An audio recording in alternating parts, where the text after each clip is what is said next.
안녕하세요. 법원 회생위원 출신 회생파산 전문 법무사 최옥환입니다. 대출금이나 카드 대금 연체되면 은행이나 카드사 같은 채권사로부터 독촉 전화 정말 많이 오죠.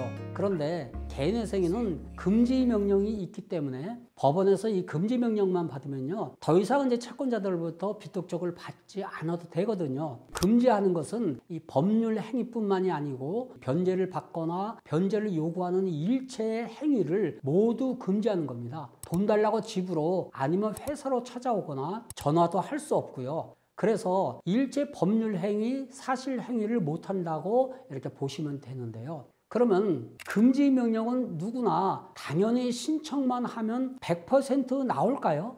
그렇지는 않고요. 금지 명령이 기각되는 경우가 있습니다. 그래서 오늘은 금지 명령은 어느 경우에 기각되는지에 대해서 말씀드리겠습니다. 먼저 금지 명령이 기각되면요, 개인회생은 어떻게 될까요? 가끔 이제 채무자분들 가운데서 금지 명령이 기각될 경우에 어떻게 하면 좋겠느냐고 이렇게 걱정을 하신 분들이 의외로 많으신데요. 결론부터 말씀드리겠습니다. 금지 명령이 기각된다고 하더라도 개인회생 자체에 문제가 전혀 없습니다. 다만 금지 명령이 나오지 않으면 채권자로부터 추심이 계속될 수 있기 때문에 다소 불편한 점은 감수를 하셔야 합니다. 금지 명령이 안 나와도 재신청을 할 수 있을 뿐만이 아니고, 만약 재신청을 해도 안 되면요, 법원에 보존공고가 나오거든요.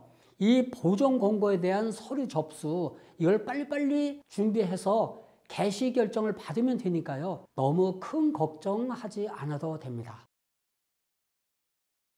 그리고 이 실무에서는요, 신청서만 접수하면 사건 번호가 즉시 나오잖아요. 이 사건 번호만 채권자에게 알려주면 대부분 이 채권자분들 추심을 포기를 하고 있습니다. 그러면 금지 명령은 왜 기각이 될까요? 기각되는 사유가 있겠죠. 가장 빈번하게 기각되는 사유를 보면요, 첫 번째, 개인회생을 재신청했을 경우입니다. 실무에서는 주로 이제 면책 결정 후에 일정한 기간이 지난 후 다시 재신청하는 경우도 있겠지만요, 기각이나 변제금을 제대로 내지 못해서 폐지가 된 후에 다시 재신청하는 경우에도 금지 명령을 내주지 않습니다. 두 번째, 최근 대출이 많은 경우인데요. 그런데 이제 최근 대출이 많다고 하더라도 돌려막기 있죠. A은행에서 채무가 있는데 이걸 갚기 위해서 B은행에서 빌려서 다시 돌려막는, 이 돌려막기를 하느라 최근 대출이 많은 경우에 이거 잘 소명하면 금지 명령이 나오는 수도 있습니다. 금지 명령이 기각된 세 번째 이유에 뭐가 있을까요? 개인 채무 증가하게 된 주된 요인, 이게 도박이라든지 주식 또는 이제 비트코인이라든지 이러한 사행성 채무인 경우입니다. 그런데 최근 일부 법원에서는요,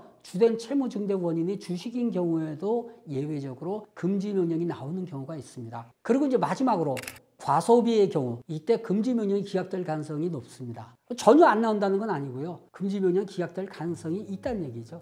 오늘은 개인회생 절차에서 금지 명령의 기각과 그 사유에 관해 알아봤는데요. 첫째, 재신청을 할 경우, 그리고 두 번째, 최근 대출이 많은 경우, 세 번째, 도박이나 주식 또는 비트코인과 같은 사행성 채무인 경우, 그리고 마지막으로 과소비의 경우에는 금지 명령이 기각될 가능성이 매우 높다고 볼 수 있고요. 그러나 금지 명령이 기각된다고 하더라도 개인회생 절차 진행에는 큰 영향을 미치지 않는다. 그래서 너무 큰 걱정은 하지 않으셔도 됩니다 라고 말씀드리고 싶고요. 빨리빨리 서류 준비를 하셔가지고 신청서를 법원에 제출하시기 바랍니다. 금지 명령에 대해서 궁금한 사항이 있으시면요, 언제든지 제 영상에 댓글 달아주세요.